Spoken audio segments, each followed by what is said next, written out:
In the 21st dynasty of the Pharaohs, 3,000 years ago, there took place one night at a temple the funeral of Henut Tawi, the Lady of the Two Lands. Compared to the great rulers of Egypt, her burial was a modest affair. But just like the pharaohs, she too was mummified, and her body placed in the depths of a desert tomb, in the belief that it would give her immortality. And in an unexpected way, it has. Her mummified body waited throughout recorded history: the Greeks and Romans, the Dark and Middle Ages, the Renaissance, and Napoleon.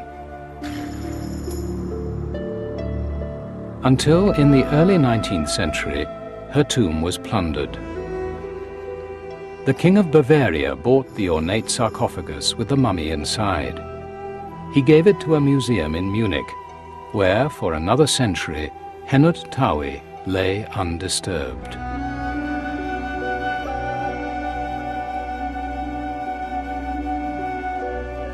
Then a German scientist, Dr. Svetla Balabanova, made a discovery which was to baffle Egyptologists and call into question whole areas of science, from archaeology to chemistry and botany. She discovered that the body of Henut Tawi contained large quantities of cocaine and nicotine. The surprise was not just that the Egyptians had taken drugs, but that these drugs come from tobacco and coca, plants completely unknown outside the Americas until thousands of years later, unheard of until Sir Walter Raleigh introduced smoking from the New World, or until cocaine was imported in the Victorian era.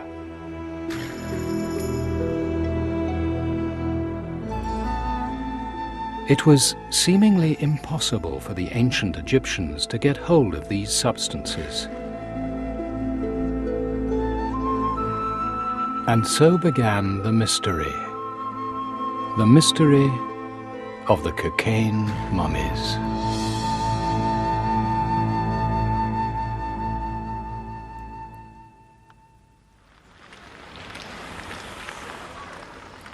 It was in Munich in 1992 that researchers began a huge project to investigate the contents of mummies.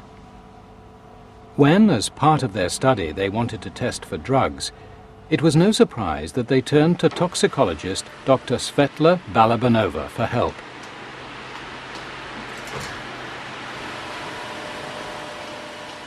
As the inventor of groundbreaking new methods for the detection of drugs in hair and sweat, she was highly respected in her field. Dr. Balabanova took samples from the mummies, which she pulverized and dissolved to make a solution.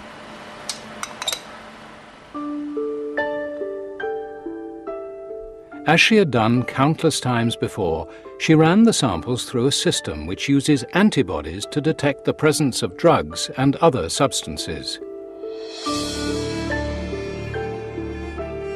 Then, as a backup, the samples were put through the GCMS machine, which can accurately identify substances by determining their molecular weight.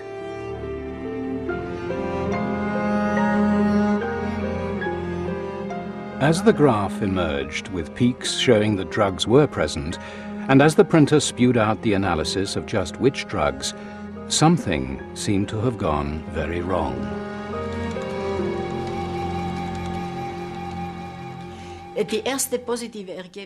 The first positive results, of course, were a shock for me. I had not expected to find nicotine and cocaine, but that's what happened. I was absolutely sure it must be a mistake.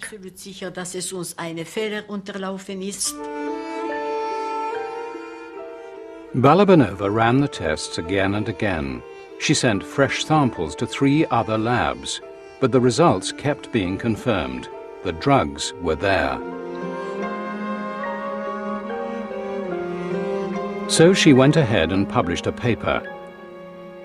The reaction was a sharp reminder that science is a conservative world. I got a pile of letters that were almost threatening, insulting letters saying that all this was nonsense, that I was fantasizing, that it was quite impossible because it was proven that before Columbus these plants were not found anywhere in the world apart from America. Nirgendwo in der ganzen Welt außer Amerika vorhanden waren. From toxicologists to anthropologists, everyone thought the same thing. The first thing you think of is that it's just mad. It's wrong. There's contamination present. Maybe there's fraud present of some kind, but you don't think that cocaine can actually be present in an Egyptian mummy. Yet Balabanova herself had been worried about contamination. First, she checked all the lab equipment. But being a forensic toxicologist, that wasn't all she did.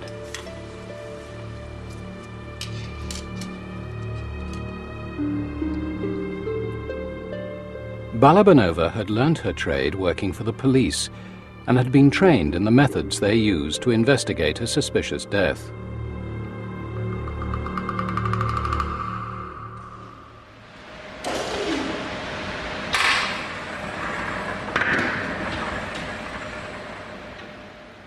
She had been taught how vital it is when an autopsy is carried out to know whether the dead person has consumed or been given any drugs or poisons.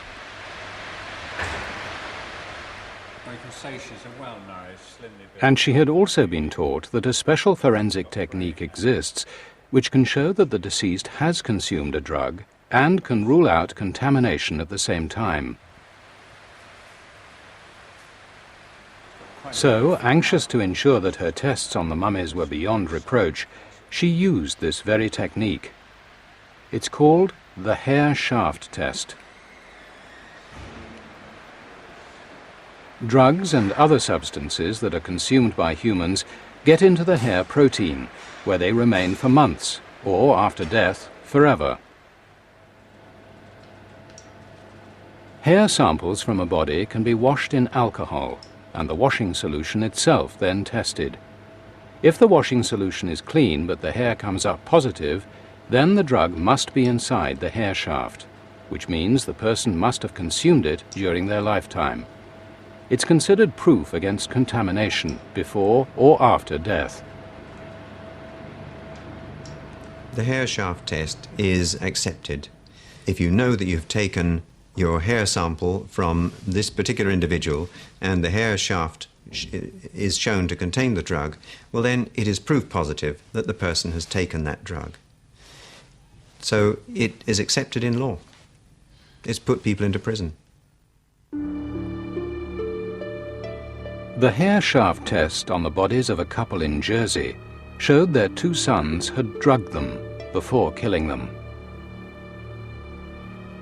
And aside from the Newell case, the technique has been used in countless others over the last 25 years. Since it's also used for drug tests on addicts, company employees, and in sport, to suggest it could produce false results was for Balabanova unthinkable. Das ist nicht möglich. There's no way there can be mistake in this test. This method is widely accepted and has been used thousands of times. If the results are not genuine, the explanation must lie elsewhere and not in my tests, because I'm 100% certain about the results.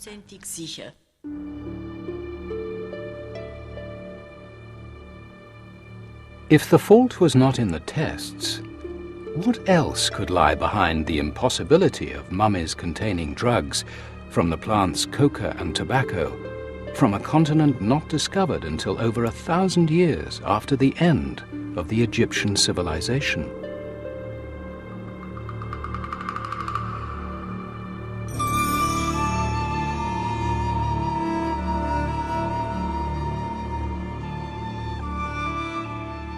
In search of an explanation, we went to one of the UK's foremost experts on mummies, a person who had spent years rummaging around in the bodies of ancient Egyptians. Rosalie David. When I was first informed that cocaine had been found in Egyptian mummies, I was absolutely astounded. It seemed quite impossible that this should be the case. Skeptical of Balabanova's results, Rosalie David decided to get some samples from her own mummies and have them tested, especially for equinox. They're so tightly fixed to the... What we're going to do is to provide tissue samples and a hair sample from a number of mummies in the Manchester Museum collection. I should be very surprised to find that they had cocaine in them. It looks almost... Yeah. Oh, you're near the ribs there, aren't you? Yes. It would be a while before the results came back from the lab. Rosalie David's motive was not only to get an independent check on Balabanova's methods, she also wanted to run the same tests but on different mummies. Yes. There we go. For she had more than one idea about how Balabanova could have got a misleading result. I think there were two ideas which sprang immediately to mind. One was that possibly something in the tests could give a false result. And the second was that possibly the mummies that had been tested were not truly ancient Egyptian, that they could be some of these false, relatively modern mummies, and so the traces of cocaine could be in those individuals.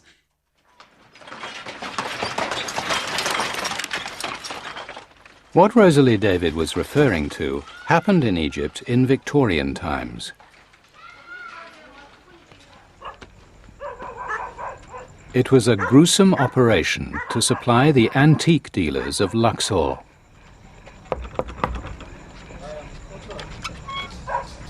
لا لا لا جمال تفضل تفضل تفضل وحشنا ليه يا اخي وحشنا من زمان والله تفضل. When 19th century travelers began to descend on Egypt in search of mummies and other valuables, the dealers might not always have the genuine article available. And so the crudely mummified body of a recently dead Egyptian might be procured instead. For a shriveled corpse would greatly increase the value of a genuine but empty sarcophagus.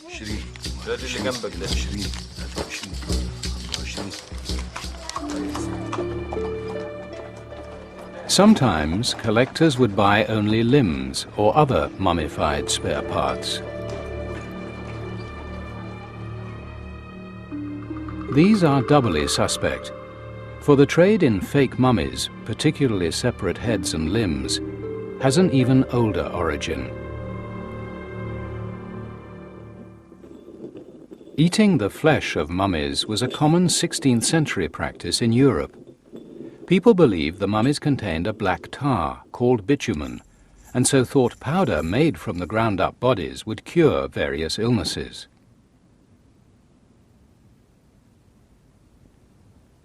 This is the very origin of the word mummy, from the Persian for bitumen, mumia. And although it actually made people sick, a roaring trade in powdered mumia grew up, supplied by body parts and tissue shipped in bulk from Egypt. The temptation to resort to fakes was high.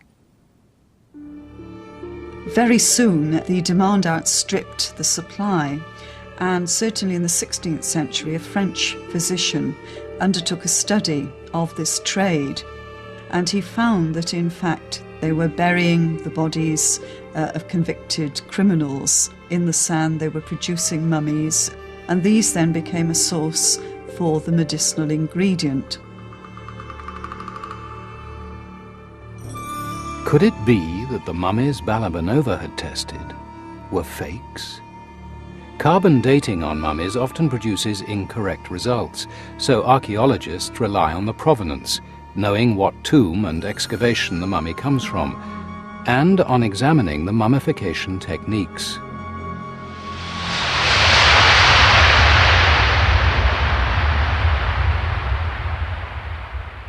So the only way for Rosalie David to check out her theory about fakes was to travel to Munich to see for herself the 7 mummies that were the cause of all the fuss.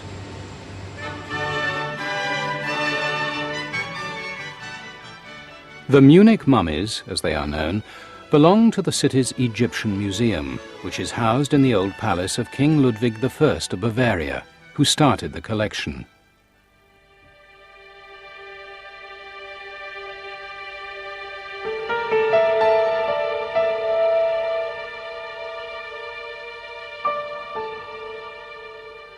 Inside the museum, Rosalie David found the sarcophagus of Henot Tawi, the Lady of the Two Lands.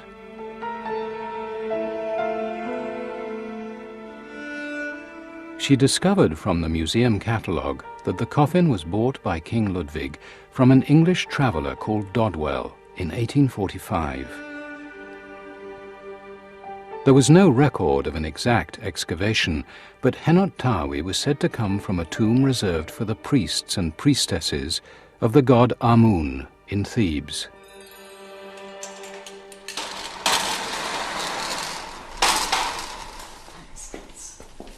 But while being shown the other coffins, Rosalie David discovered that apart from Henot Tawi, most of the Munich mummies are of unknown origin, and some of the tested mummies turned out to be only detached heads. According to the museum, research had revealed inscriptions, amulets and complex embalming methods which they claimed proved the mummies were ancient. The investigation shows clearly that the Munich mummies are real Egyptian mummies, no fakes, no modern mummies. They come from ancient Egypt. The obvious way to prove this was to show the mummies to Rosalie David, but all the museum would let her see were empty sarcophagi. On grounds of religious respects, we don't show the mummies here in our galleries. That's one point. And the other is that we don't allow to film the mummies and to show them on TV. This wasn't always so, for the mummies had already been shown on television. But this German film announcing Balabanova's results had caused more than a little fuss. And so now, even though giving access might defeat the accusation of harboring bogus mummies, it seemed the museum wanted nothing more to do with research they politely pointed out was far from respectable. It's not absolutely proven, and I think it's not absolutely scientifically correct.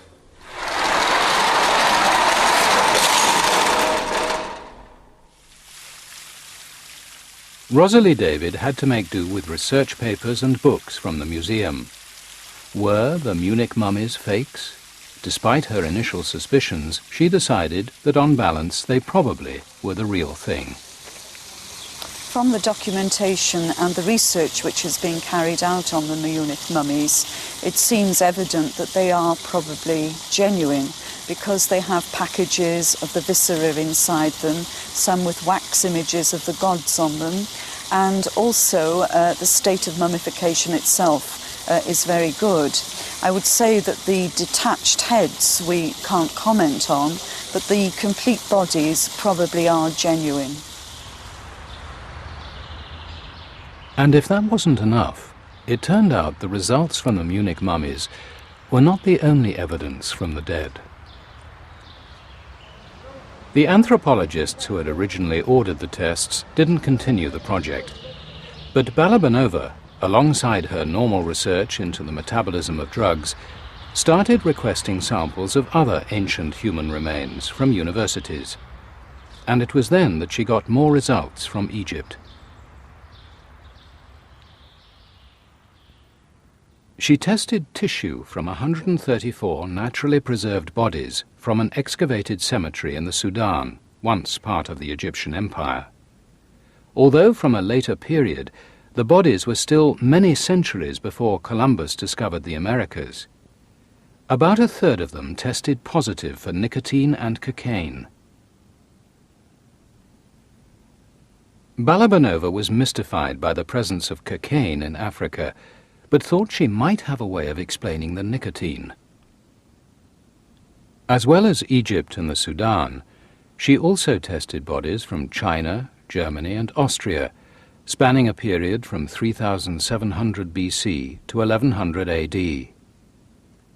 A percentage of the bodies from all these other regions also contained nicotine.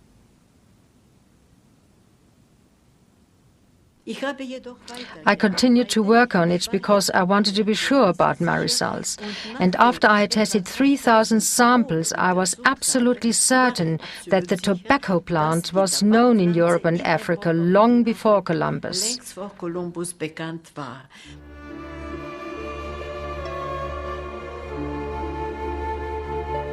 Far from being solved, the mystery that began in Egypt was spreading. Balabanova was suggesting that an unknown type of tobacco had grown in Africa, Europe and Asia thousands of years ago. But every schoolchild knows that tobacco was discovered in the New World. She was asking for a substantial slice of botany and history to be completely rewritten. Would anyone back her up?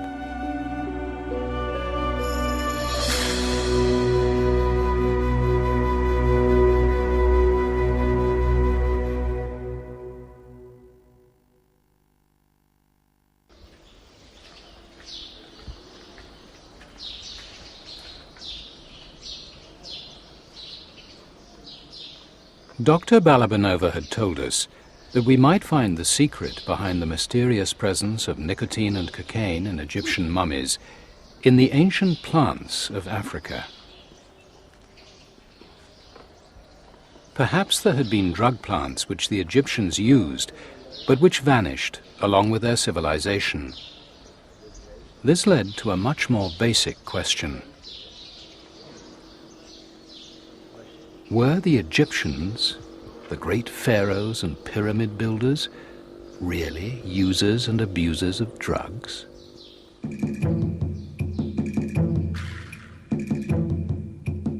The clues can be found hidden in the walls of the Grand Temple of Karnak. The entire building is covered in depictions of the lotus flower, from the tops of the vast columns to the pictograms on the walls. Until recently, Egyptologists took this most commonplace Egyptian symbol to have only a religious meaning.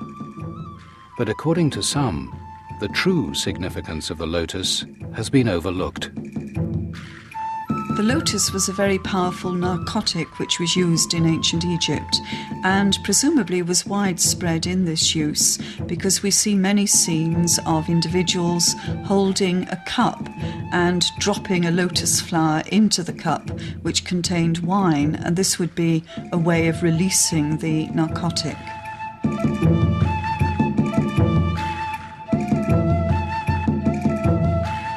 The ancient Egyptians certainly used drugs.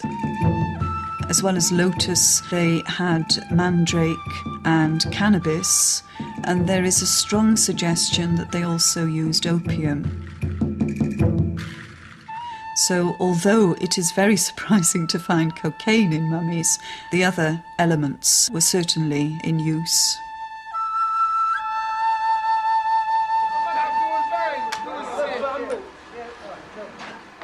So the pharaohs clearly indulged in drugs. Hashish, which Balabanova also found in the mummies, is an Egyptian tradition which has survived through thousands of years.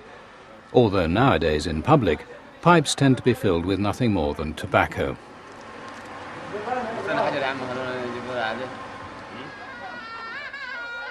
By contrast, the narcotic blue lotus flower, once so essential at parties, is now on the verge of extinction. And if it could disappear, why not other drug plants? We decided to pursue Balabanova's unusual theory that an ancient species of tobacco might once have grown in the Old World. Small amounts of nicotine are present in a wide variety of plants and foods, but the high concentrations sought by smokers can only be found in tobacco. The idea of a lost species came to Balabanova because the concentrations in the bodies from Asia and Europe were similar to modern-day smokers. But one thing had puzzled her. At 35 times the dose for smokers, the amounts she found in Egyptian mummies were potentially lethal.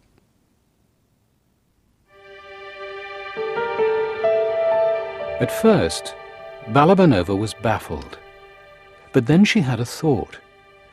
The high doses in Egyptian bodies could be accounted for if the tobacco, as well as being consumed, had also been used in mummification.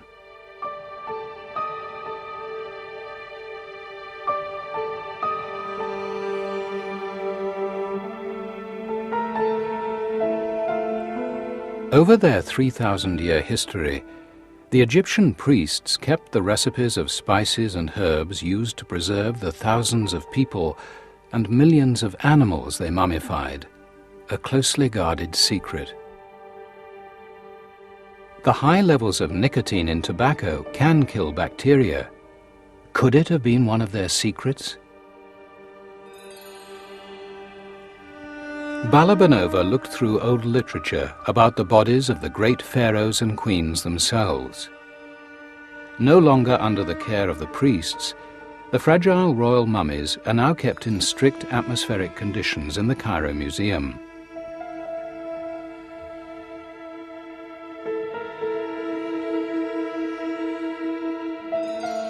But Balabanova discovered a story from the days when scientists could still tamper with them. A story that had almost been forgotten.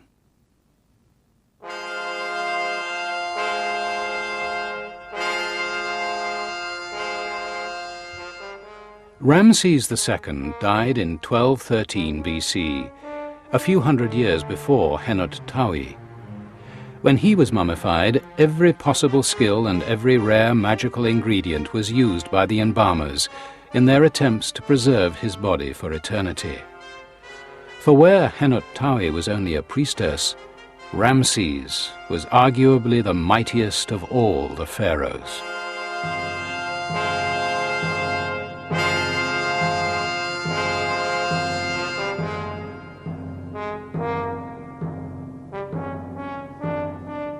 His imposing image adorns most of Egypt's famous sites, for he presided over the golden age of its civilization, and as a skilled military commander won the conquest that made it into a powerful empire.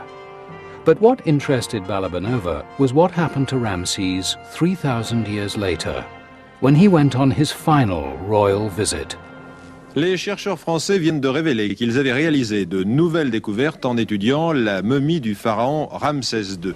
Un détachement de la garde républicaine a rendu... On September the 26th, 1976, amid all the pomp and circumstance due a visiting head of state, French TV cameras recorded the arrival of the mummy of Ramses II at an airport in Paris. Posé au musée du Caire, visité chaque jour par des milliers de personnes. An exhibition about him at the Museum of Mankind was planned. Engendré un début de décomposition.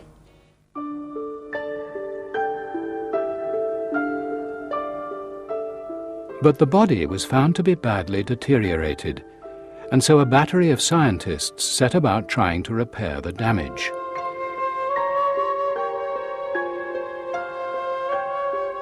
The bandages wrapped around the mummy needed replacing, and so botanists were given pieces of the fabric to analyze what it was made of.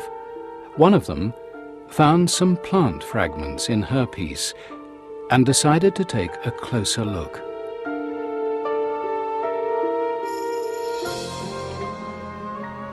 Emerging on the slide, according to her experience, were the unmistakable features, the tiny crystals and filaments, of a plant that couldn't possibly be there. I prepared the slides, I put them under the microscope, and what did I see? Tobacco. I said to myself, that's just not possible, I must be dreaming. The Egyptians didn't have tobacco. It was brought from South America at the time of Christopher Columbus. I looked again, and I tried to get a better view, and I thought, well, it's only a first analysis. I worked feverishly and I forgot to have lunch that day, but I kept getting the same result.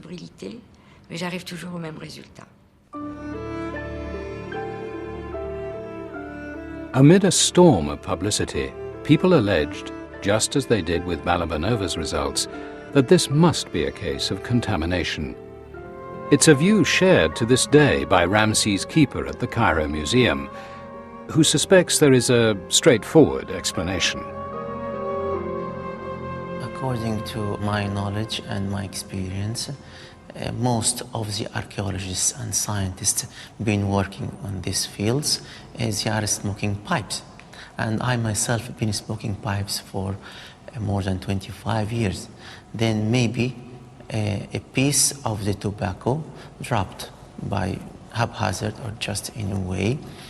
And to tell this is right or wrong, we have to be more careful. To combat the allegations of careless smoking, Michel Lescaut extracted new samples from deep inside the abdomen of the mummy and took care to document the fact with photographs. And as far as she was concerned, these samples again gave the same result: tobacco.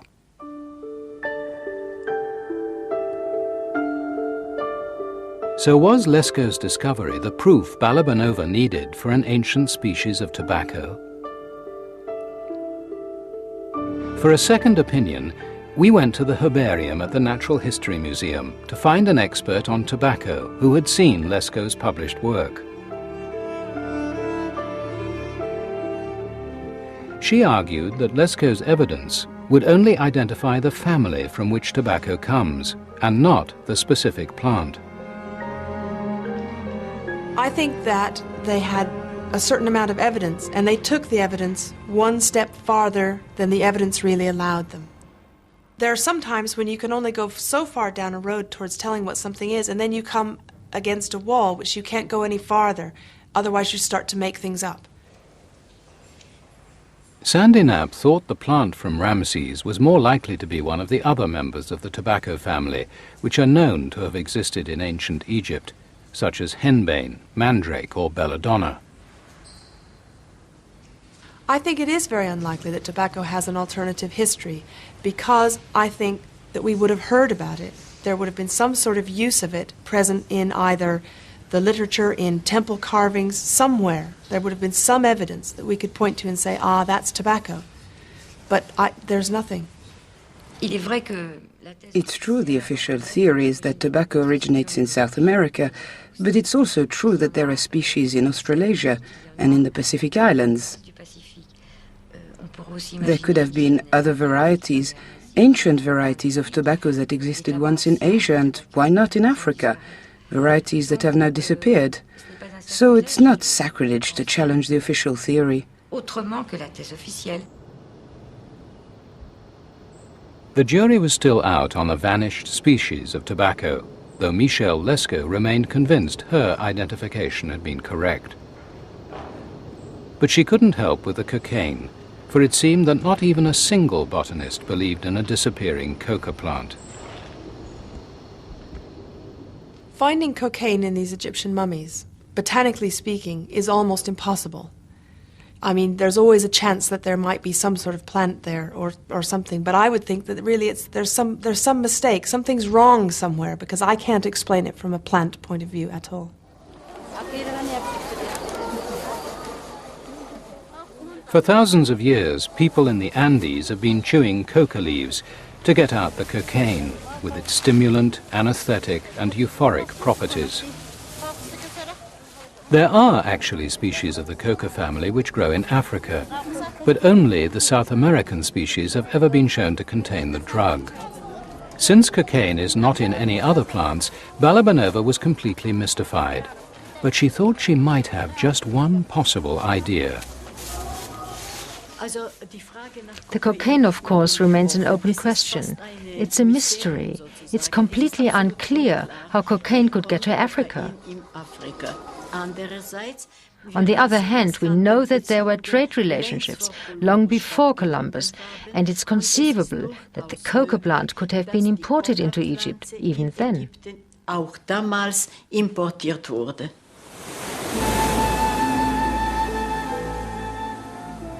An ancient Egyptian drug trade stretching all the way across the Atlantic Ocean. This was an idea so far-fetched, it could only be considered once all the other ideas had been eliminated. The idea that the Egyptians had been able to obtain imports from a place thousands of miles away, from a continent supposedly not discovered until thousands of years later.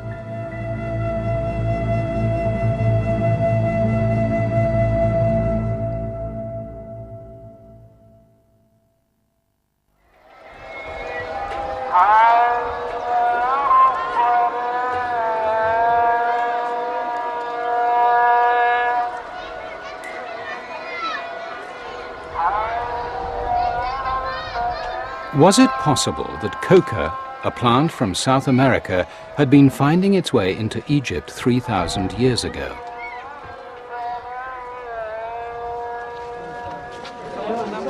If the cocaine found in mummies could not be explained by contamination or fake mummies or by Egyptian plants containing the drug, there appeared to be only one remaining possibility: an ancient international drug trade, whose links extended all the way to the Americas.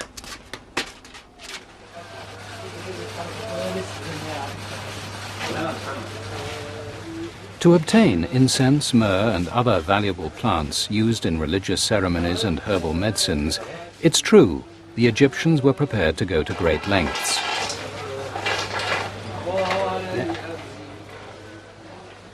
Even if traders, just as today, might have made all sorts of exotic claims for the source of their products, there is nevertheless clear evidence of ancient contacts as far east as Syria and Iraq.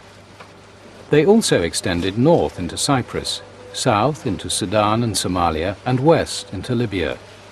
But America? To the majority of archaeologists, the idea is hardly worth talking about. The idea that the Egyptians should have travelled to America is overall absurd.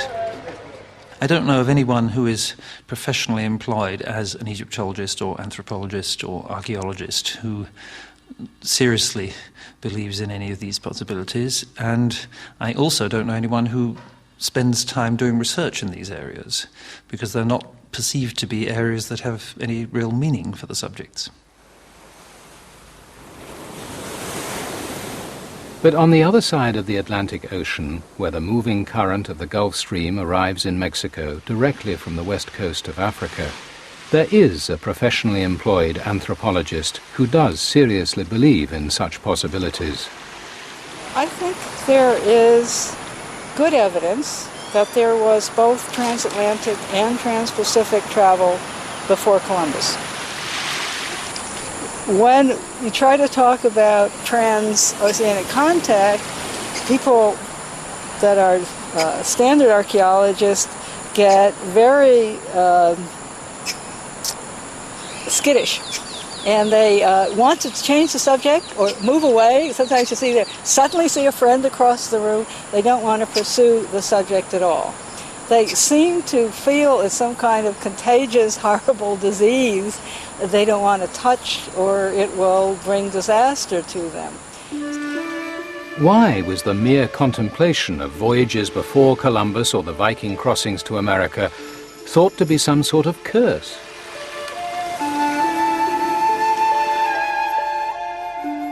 It was in 1910 that a group of early anthropologists began to theorize that the stepped pyramids in Mexico might not have been the invention of American Indians.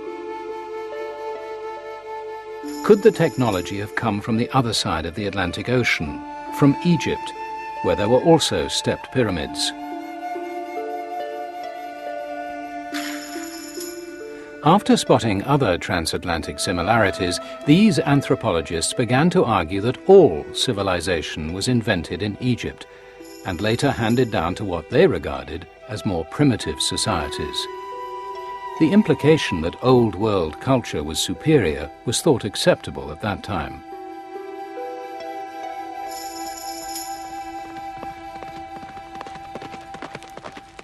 But the arrival of modern dating techniques showed that the similarities were far more likely to be independent developments. For example, the Egyptians turned out to have abandoned pyramids with steps in favor of smooth ones 2,000 years before the first stepped pyramids occur in the Americas. What's more, the suggestion that American Indians couldn't build their own civilizations became highly unpopular. Despite a brief revival in the 1970s, when anthropologist Thor Heyerdahl crossed the Atlantic on a primitive reed boat, research into ancient contacts with America was frowned on, even if now unconnected with theories of cultural superiority.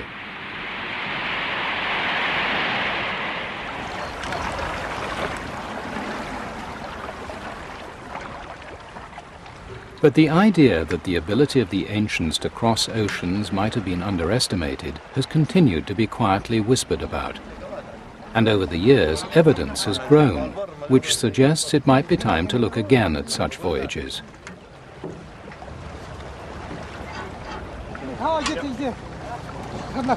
To imagine that the Egyptians, who apparently only sailed up and down the Nile or into the Red Sea, might get as far as the Americas perhaps sounds fantastical. But in science, what is one day thought absurd can the next become accepted as fact.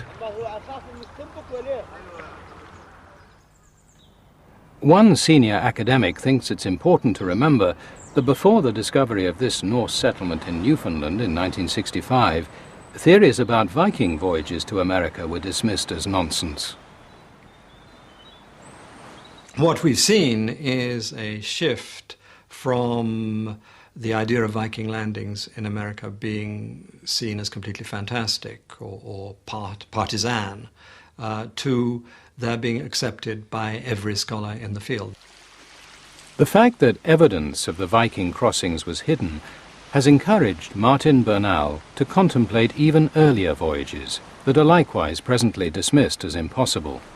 I have no reason to doubt that there were others, but what they were and how much influence they had on American society is very much open to question. But that transoceanic voyages are possible or were possible seems to me overwhelmingly likely.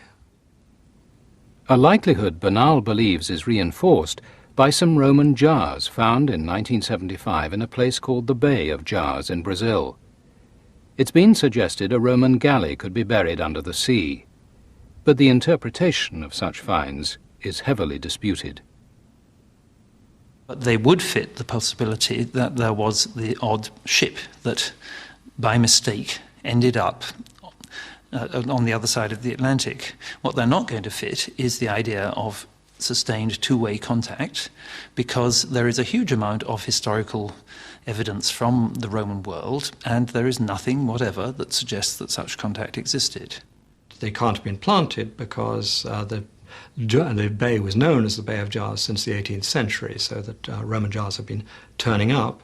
And this links up with indirect Roman documentary evidence of contact.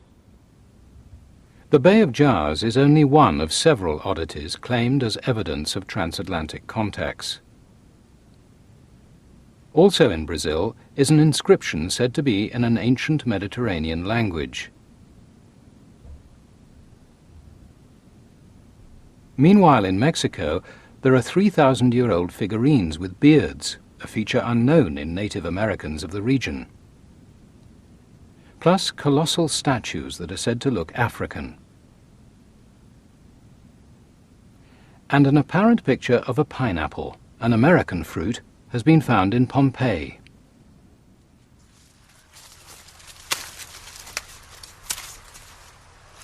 But if tobacco from Mexico or coca from the Andes was carried across an ocean, it apparently need not have been the Atlantic. According to Alice Kehoe, a number of other American plants mysteriously turn up outside what was meant to be a sealed continent. but they are found on the other side of the Pacific. The one that absolutely proves trans-Pacific voyaging is the sweet potato. There are also discoveries of peanuts more than 2,000 years ago in western China. There is a temple in southern India that has sculptures of goddesses holding what look like ears of maize or corn. And if American maize might have got as far as India, why couldn't tobacco or coca have reached Egypt? They could have come across the Pacific to China or Asia and then overland to Africa. The Egyptians need not have traveled to America at all, or even known where the plants originated, but could have got them indirectly through a network of world trade. But any ancient trade route that includes America is unacceptable in archaeology.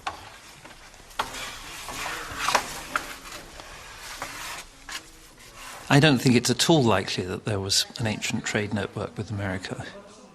The essential problem with any such idea is that there are no artifacts to back it up that have been found either in Europe or in America, and I know that people produce examples of possible things, but they're really very implausible.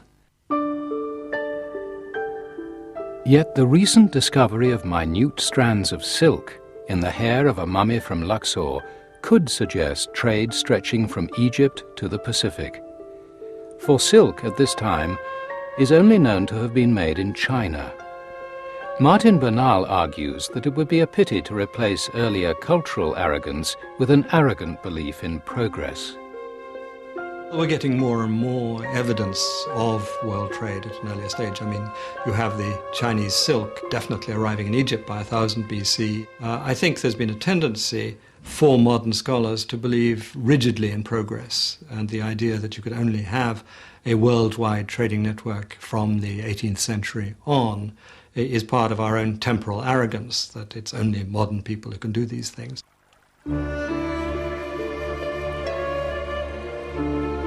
The evidence for ancient trade with America is limited, and most of it is disputed. But it can't be completely ruled out as an explanation for the apparent impossibility of Balabanova's results. Results that at first seemed so absurd, many thought they would be explained away by a simple story of a botch-up in a lab. Results that, still without firm explanation, continue to crop up in unexpected places.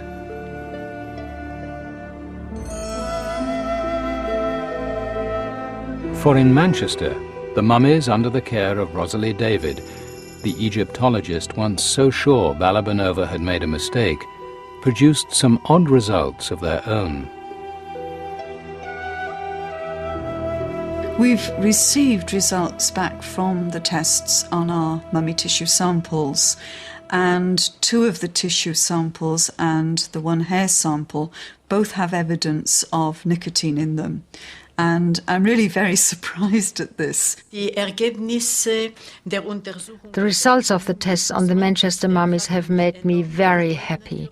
After all these years of being accused of producing false results, contaminated results, and things like that.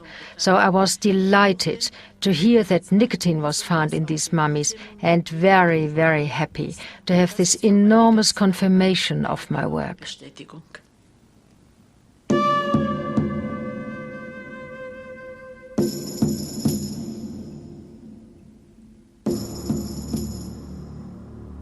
The tale of Henut Tawi shows that in science, facts can be rejected if they don't fit with our beliefs, while what is believed proven may actually be uncertain.